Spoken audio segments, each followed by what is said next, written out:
Good? Yes? More than ready. Always ready. Ever ready. I'm like a battery. I'm the ever ready battery. How are you? Very well. Very well. Hi guys. How are you?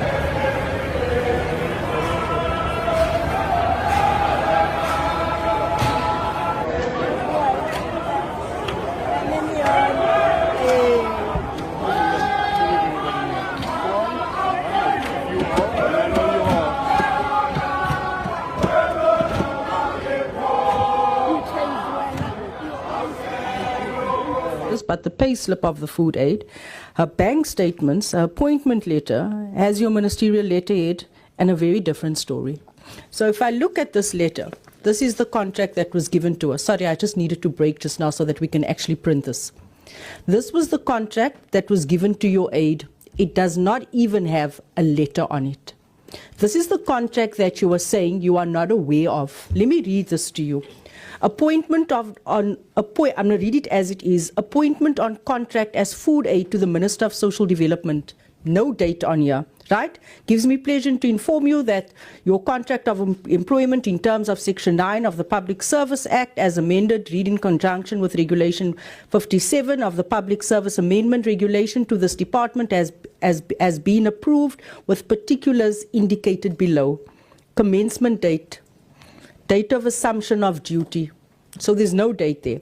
Job title, food aid. Nature of appointment, fixed term contract for a period of 6 months. Remuneration breakdown, 8,000 Rand a month. 8,000 Rand a month. Minister's house allocation, 7,670 Rand per month utilized for household. Right? Your contract appointment is subject to conditions and requirements as stipulated in the employment contract. So here it is, Minister, that says half her salary goes to your household.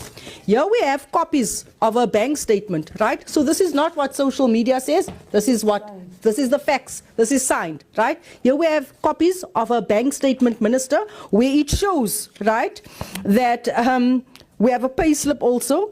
A pay slip shows that she was being paid a net monthly salary of 15,814 Rand and 47 cents. But her banking records show that she was only keeping half her salary, right? And payments going to Makanyu. Say that name nicely for me. Makanyu, that's her name, right?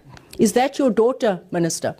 Because here it shows her details. It shows a full salary going in, and it shows half her salary going into your daughter's bank account. And here we have the cooked contract that no one's aware of in front of us. So we cannot say that this matter must be closed and it cannot be discussed because it's skinner stories in social media and in the newspapers, because we have the evidence and we have the proof before us here today.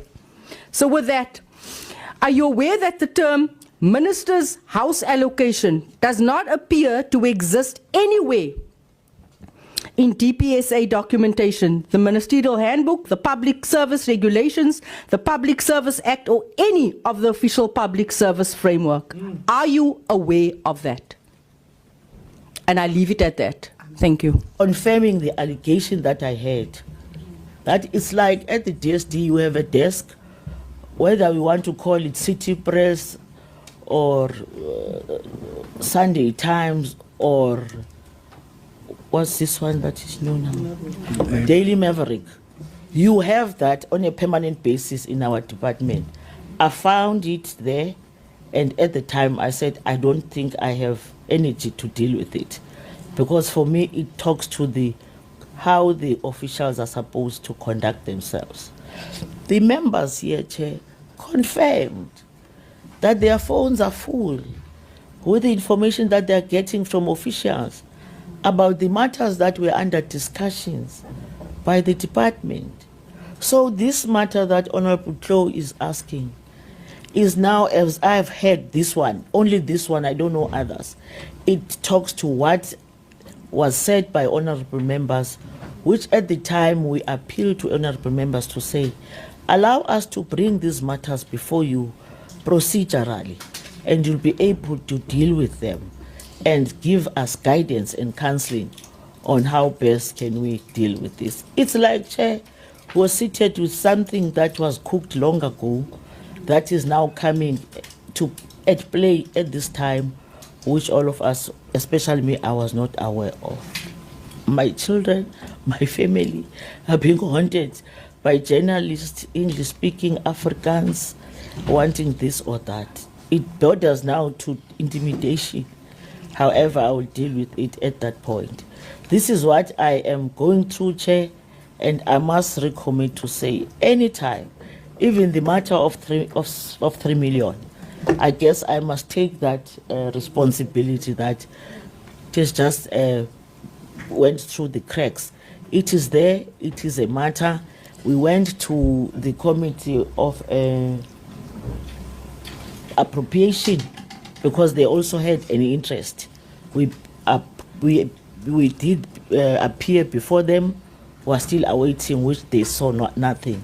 We also said let's also take note of what the AGSA is going to say in picking up those things that might have been wasteful or anything, but we are building on it because the committee, if you remember, we did bring a narrative. You said we want a report blow by blow, rands and cents, what happened. This is what we are committed, still committed into, and I want to profusely apologize that this time around I did not bring that one. It's gonna be brought to your attention. We'll send it in 7 days once we are all sure of whether we've been able to make sure that this is now ready. Chair, I refute the authenticity of the contract letter of a food aid. I still want to insist that Honorable James said she has got documents and so on. If we can, that be submitted to yourselves. But I can say here, seated here, we don't have such in the